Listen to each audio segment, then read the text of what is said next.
اللہ تعالیٰ کی ذات مہربان ذات ہے، انتہائی کریم ذات ہے۔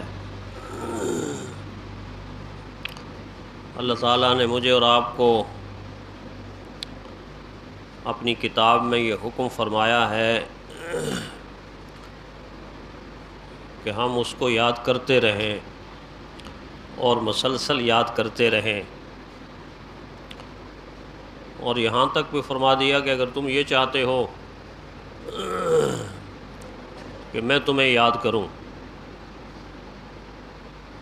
حالانکہ اللہ تعالیٰ یاد کرنے سے پاک ہیں، اللہ تعالیٰ کو سب کچھ یاد ہے، لیکن سمجھانے کے لیے کہا کہ یہ چاہتے ہو کہ میں تمہیں یاد رکھوں تو پھر میری شرط یہ ہے کہ تم مجھے یاد رکھو۔ فاذکرونی اذکرکم، تم مجھے یاد رکھو تو پھر میں تمہیں یاد رکھوں گا۔ اسی بات کو مد نظر رکھتے ہوئے کئی دن سے مسلسل اللہ تعالیٰ کے ذاتی نام کا تذکرہ مختلف انداز سے کیا جا رہا ہے، تاکہ کسی نہ کسی طرح اللہ تعالیٰ کی یاد میرے اور آپ کے دل و دماغ میں اتر جائے، دل و دماغ میں اتر جائے، اور اتنا دل و دماغ میں اتر جائے کہ پھر کائنات کی ہر چیز پس پردہ چلے جائے، اللہ کی ذات سامنے آ جائے۔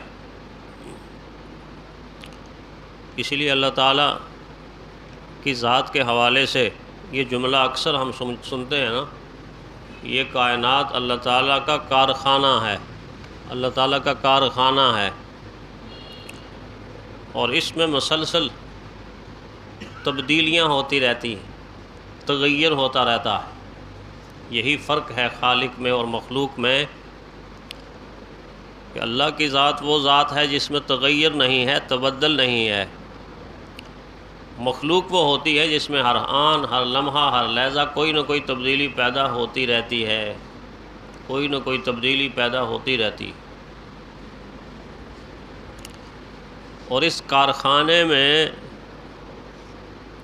جو اللہ تعالیٰ نے تخلیق کیا ہے، جب انسان توجہ کرتا ہے، غور کرتا ہے، تو پھر لاکھوں نہیں، کروڑوں نہیں، لاتعداد کارخانے نظر آتے ہیں، اور ان میں سے ہر کارخانہ اتنا حیرت انگیز ہے، اتنا حیرت انگیز ہے کہ وہ پکار پکار کر کہہ رہا ہوتا کہ تم اللہ کی ذات کو کیا سمجھو گے، میں اس کی ذات کا بنایا ہوا ایک چھوٹا سا کارخانہ ہوں، تم ساری زندگی مجھے بھی سمجھ نہیں پا سکو گے۔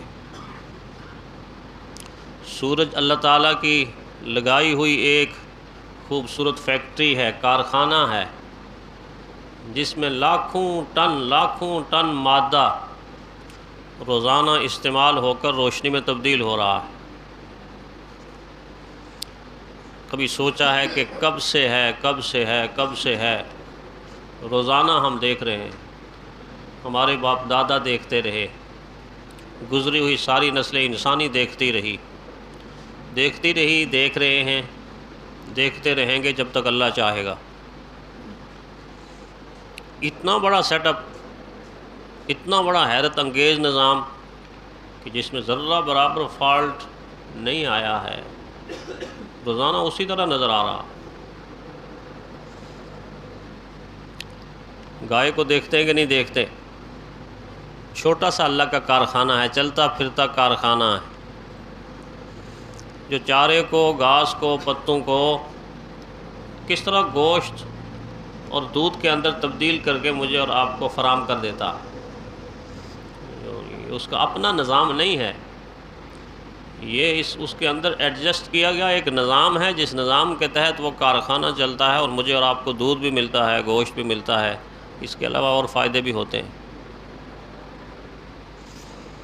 اس طرح اللہ تعالیٰ کی ذات نے دنیا کے اندر چھوٹے چھوٹے کارخانے لگا کر بتایا کہ یہ فرق ہے، جو لگایا جاتا ہے، جو بنایا جاتا ہے، جس کی ابتدا ہوتی ہے، جس کا آغاز ہوتا ہے، اس کو مخلوق کہتے ہیں، اور جو ابتدا کرنے والا ہے، آغاز کرنے والا ہے، اس کی اپنی کوئی ابتدا نہ ہو، کسی نے اس کی ابتدا نہ کی ہو، وہ خالق ہے، وہ اللہ ہے، وہ معبود ہے۔ جو چیز بھی اللہ تعالیٰ نے تخلیق کی ہے وہ اللہ تعالیٰ کی شناخت رکھتی ہے، اللہ کی پہچان رکھتی ہے، مگر جو چیزیں میں اور آپ بناتے ہیں کیا وہ میری اور آپ کی شناخت رکھتی ہیں؟ یہ جس مائک میں بول رہا ہوں یہ کسی انسان نے بنایا ہے نا، تو اس سے پوچھ کے دیکھیں، آپ سوال کریں اس سے کہ ذرا تم بتاؤ تم اپنے بنانے والے کو پہچانتے ہو؟ یہ نہیں بتا سکتا، نہ یہ اپنے بنانے والے کو پہچانتا، ہاں یہ اپنے حقیقی بنانے والے کی پہچان ضرور رکھتا۔ اللہ کی ذات کو یہ بھی پہچانتا ہے جو اپنے ایجاد کرنے والے کو نہیں پہچان سکتا۔ اتنی بڑی مسجد اللہ کا گھرا جس میں آپ تشریف فرمائے ہیں، حاضر ہیں اللہ کے دربار میں، آپ 1000 مرتبہ پوچھ کے دیکھو اللہ کے اس گھر سے کہ پہچانتی ہو اس مستری کو، اس کاریگر کو، یا اس انجینئر کو جس نے تیرا نقشہ بنایا ہے، تیری دیواریں بنائی ہیں، تیری چھت بنائی ہے، تیرا فرش بنایا ہے؟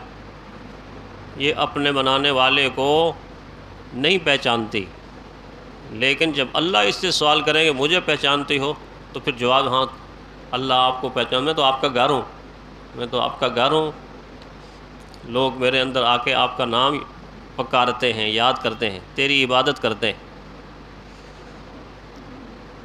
جس نے ٹرین ایجاد کی ہے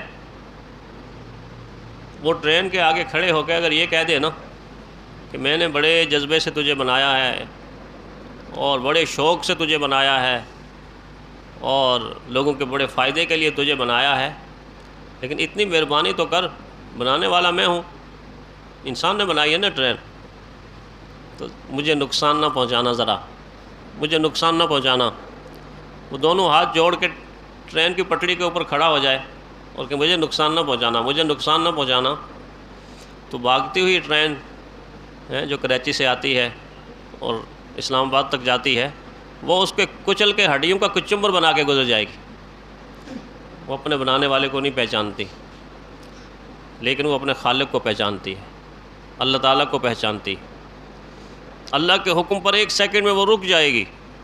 چلتی ہوئی ٹرینیں رکتی ہیں، چلتے ہوئے جہاز رکتے ہیں، اور حرکت کرتی ہوئی چیزیں ساکن اور ساکت ہو جاتی ہیں۔ میں اور آپ حرکت کر رہے ہیں کہ نہیں؟ انسان حرکت کرتے ہیں کہ نہیں؟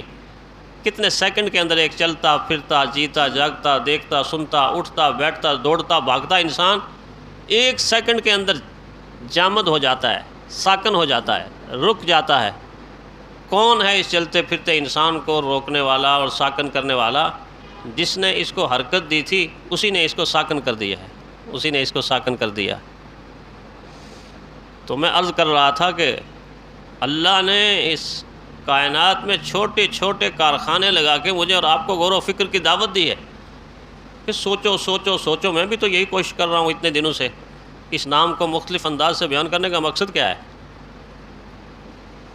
اپنی علمیت کو ظاہر کرنا مقصد نہیں، معاذ اللہ۔ مقصد صرف اور صرف یہ ہے کہ کسی نہ کسی طرح ذہنوں کی کھڑکیاں کھل جائیں، دماغ کی کھڑکیاں کھل جائیں، دل کا روشن دان کھل جائے، اور ہم گھر جا کر تنہا بیٹھ کے بھی کچھ نہ کچھ اللہ تعالیٰ کے ذاتی یا صفاتی نام اور اللہ کے کلام پر سوچیں، تو ہمیں پھر ذروں کے اندر جہان نظر آنا شروع ہو جائیں گے۔ ہم اصل میں عادی ہو گئے پکی پکائی روٹی کے۔ ہمارے پیر صاحب قطب الاقطاب شیخ المشائخ حضرت مولانا خان محمد صاحب رحمۃ اللہ علیہ، اللہ تعالیٰ ان کی قبر پر کروڑوں رحمت نازل فرمائے۔ ایک مرتبہ میں نے پہلے بات آپ سے عرض کیا تھا کہ سب سے کم بولنے والے انسان اس جہان میں ہماری آنکھوں نے جو دیکھے ہیں وہ حضرت تھے۔ تو کوئی مریض سامنے بیٹھا ہوا تو آپ کو پتہ ہے ہمارے لوگوں کی عادت ہوتی ہے یہی، علاج اسی طرح ہی کروا دیں کہ حضرت کافی عرصہ ہوا اولاد نہیں ہو رہی تو کوئی تعویذ دے دیں۔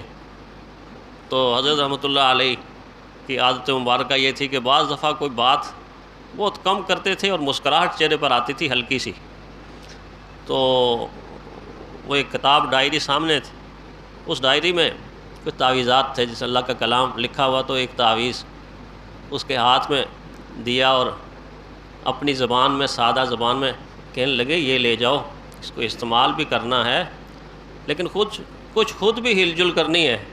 یہ تعویذ تے ہی نہ رہنا اس تعویذ تے ہی نہ رہنا، کچھ خود بھی ہل جل کرنی. تو خود بھی کچھ نہ کچھ کرنا پڑتا ہے. سارا کچھ میرے ذمے اور مولانا اشرف صاحب کے ذمے نہیں ہے، علماء کے ذمے نہیں ہے. کچھ خود بخود بھی آپ نے حرکت کرنی ہے. ہل جل کریں گے تو کچھ بنے گا. وہ مشہور نہیں ہے کہ کوئی انسان اپنے پیر صاحب کو کافی عرصہ حضرت دعا کر دیں اللہ تعالیٰ اولاد دے دے، دعا کر دیں حضرت دعا کر رہے ہیں، دعا کر رہے ہیں، دعا کر رہے ہیں. کافی عرصہ ہی گزر گیا. اور کافی عرصے کے بعد ایک دن اچانک پوچھا بیٹا آپ کی شادی کو کتنا عرصہ ہو گیا؟ تو آگے سے کہنے لگا کہ شادی کی ہوتی تو اولاد لینے کے لیے آپ کے پاس آتا شادی کی ہوتی تو اولاد لینے کے لیے آپ کے پاس آتا. بیوقوف اور نادان، پہلے جا نکاح کر، شادی کر، اس کے بعد میرے پاس آنا، میں دعا کروں گا، اللہ برکت دے گا. یعنی اسباب اختیار کرو. تو اسباب اختیار کرنے کا مطلب یہ ہے کہ ہم خود بھی کچھ سوچیں، غور کریں، فکر کریں. اللہ کی کتاب کو کھولیں کھولیں کھولیں. یہ بند کتاب جب تک نہیں کھلے گی میری آپ کی قسمت نہیں کھلے گی. اس کو کھولنا پڑے گا، اور اس کو کھولنے کے بعد اور کھولنا پڑے گا. اور کھولنے سے مراد یہ ہے کہ اس کے الفاظ پہ غور کرنا پڑے گا، اس کے ترجمے کو سیکھنا پڑے گا، اس کے مفہوم کو سیکھنا پڑے گا. تب جا کے ہمارے دل و دماغ کی کھڑکیاں کھلیں گی، اور پھر اللہ کی پوری کامل معرفت حاصل ہوگی، اللہ کی ذات کا قرب حاصل ہوگا، اللہ کی ذات سے شناسائی ہوگی. اور آخر میں نتیجہ یہ نکلے گا کہ ہم اللہ کی ذات سے اتنی محبت کریں گے جس کے بارے میں اللہ تعالیٰ فرماتے ہیں والذین آمنوا اشد حبا للہ. ایمان والے اللہ سے ٹوٹ کر محبت کرتے ہیں. اللہ تعالیٰ ہمیں ایسا ہی کرنے کی توفیق عطا فرمائے.